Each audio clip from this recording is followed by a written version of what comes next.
Hello again, ladies and gentlemen, Sonic Yoda from SEGADriven.com, and welcome back to our Sonic Amateur Games Expo 2019 coverage. In this episode, we're taking a look at Vertebreaker.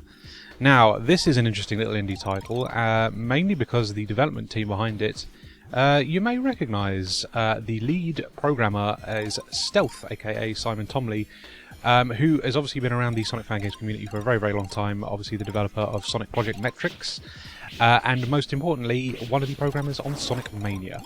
And yeah, this is his new independent project, and what a fun little thing this is. So, this demo is a little bit sandboxy. You're basically given an area to explore and sort of jump around and attack enemies in, but there's not really a goal as such. It's very much a case of, here's an area for you to explore, get used to the controls, have fun, and it works very well. So the whole thing with Vertebreaker is you're this little skeleton guy, and you have a sort of spine-style whip which you can slash enemies with, but also use as a grappling hook. And the grappling hook functionality is very similar to something like Fury of the Furries or Pack in Time, and yeah, or the ninja rope in Worms. It's very, very akin to that. So you've got a lot of momentum and physics to muck around with when you're using the grappling hook, and that's how you get around the stage.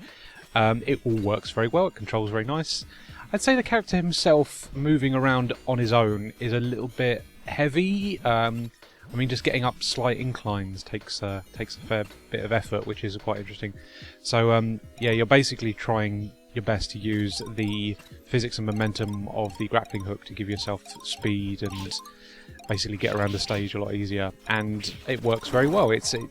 Like I say, there's not an awful lot here to critique, unfortunately, which means that yeah, it's difficult to pass a lot of judgment on this because it's so early in development.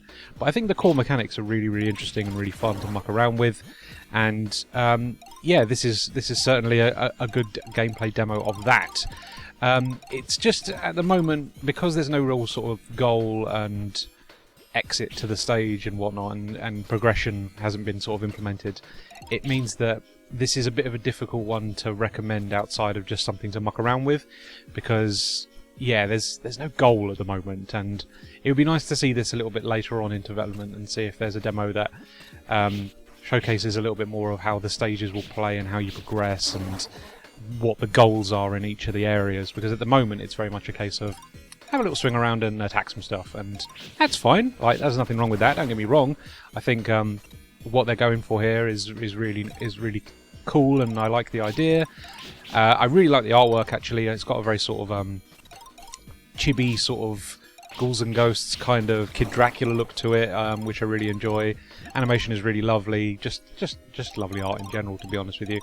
And yeah, it certainly stands out amongst the crowd. I think it's a really cool little thing.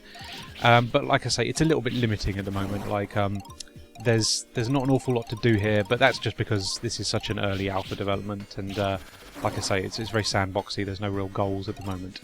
But yeah, Vertebreaker by Stealth and his team. There are a fair few people working on this. If you do want to download this, links in the description, as well as the full credits for the development team are on their booth page at Sage.